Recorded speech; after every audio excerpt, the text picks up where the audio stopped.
আপনাদেরকে বারবার বলতেছি, আপনারা বিজ্ঞাপন দেখে যারা ইউরোপের জন্য পাসপোর্ট জমা দিয়েছেন তারা প্রতারকের কাছে পড়েছেন। তারা ট্রাভেল এজেন্সি, তাদের মাধ্যমে কখনো ম্যান পাওয়ার বিজনেস হয় না। রিক্রুটিং এজেন্সি ও ট্রাভেল এজেন্সি দুইটাই আলাদা। যারা ইউরোপের জন্য ফাইল জমা দিচ্ছেন তারা বিরত থাকুন, সতর্ক হন।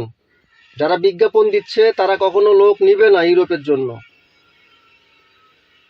এবং বিজ্ঞাপন থেকে বিরত থাকুন। বিজ্ঞাপন দেখে আপনারা যেতে চাচ্ছেন তারা যেতে পারবে না। যাদের রিলেটিভ আছে ইউরোপে তারা যদি ওয়ার্ক পারমিট ম্যানেজ করে দেয় তাহলে আপনারা যেতে পারবেন। আপনারা একটু কষ্ট করুন।